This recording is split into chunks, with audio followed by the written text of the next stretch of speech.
Hi, this is Steph with Belladonna Dyes, and today's project is going to be a spiral twofer, a 2-for-1, a total space saver, and this is going to be part 2 to yesterday's tutorial, which is the glitch variation. So if you missed that, after you watch this one, go and check that out.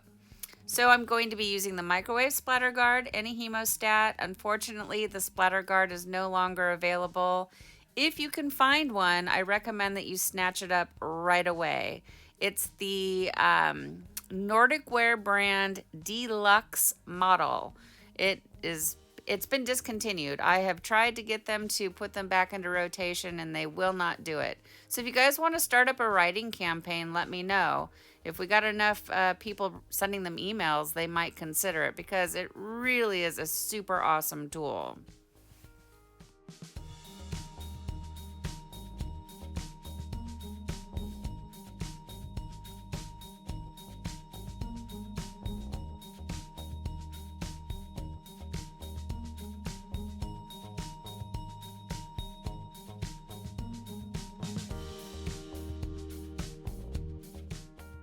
I like to secure my spirals with rubber bands, and these are my favorite rubber bands in the color purple. They come in other colors, but I don't have room to list much more down below.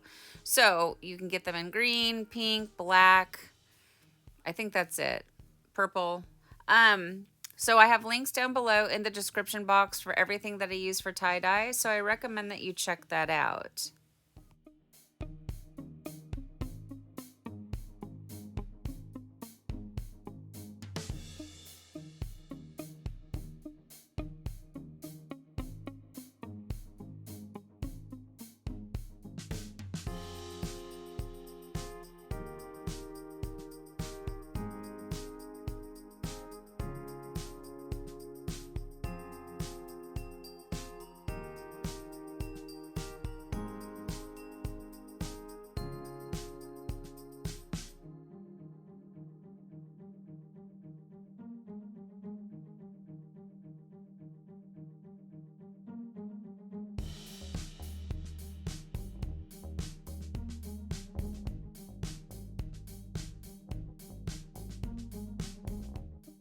Here's where the two projects collide. So this is going to be the twofer that's going to go down below. And I just love to watch the fabric slurp up all that muck water. I love it. Okay, so I'm going to be using the same colors that I used on the project that's up above, which I already told you is the glitch variant. These are special order dyes. That's what the abbreviation is. So DTC, Dharma Trading Company, SO, special order, and then the dye color. And I got them from Facebook over in the group Tie-Dye Supplies Marketplace.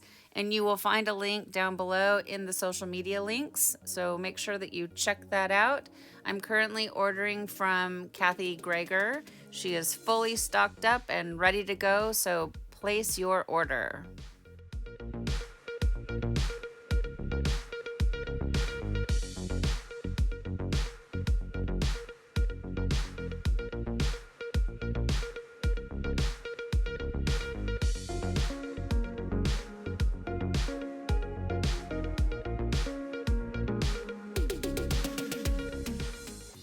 When I add my dye to these twofers, I'm not as precise as I am if it was just a standalone project, because you have to keep in mind that everything that's up above it is going to be dripping down, creating a whole nother masterpiece. So I just get the dye on there best I can, leaving a little more white space than I usually do. That way it doesn't become totally oversaturated.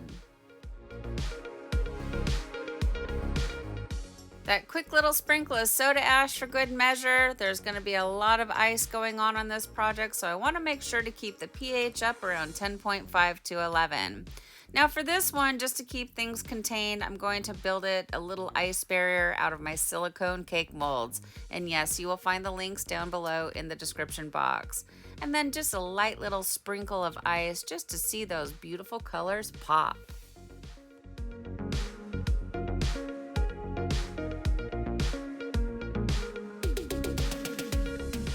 It's recommended that you let your project batch at 70 degrees or higher after the ice melts for at least 24 hours, and I let this project batch for the full 48 hours. So now it's time for the rinse out, and look at all that delicious dark muck water. I know it's terrifying, you guys, but you have to trust the muck. Just set it and forget it. Let the project do its thing, because I promise you it will turn out awesome. Okay, for the rinse out, I follow Dharma Trading Company's instructions. So I start by using cold water to remove any soda ash that might still be reacting within the fabric, and then I increase my water up to hot, and I rinse until the project runs pretty much clear. From here, I take it to the washing machine. I like to do hot water cycles using Kirillon, which is a professional textile detergent. And then I do a final hot water cycle using Millsoft, and Millsoft is a professional fabric softener. And I wash many projects together at the same time. 6 projects, 8 projects, 10 projects. I just increase my washing machine load to accommodate for it. Then I'll put the project in the dryer and I'll iron it, and we'll come back and we'll see the results.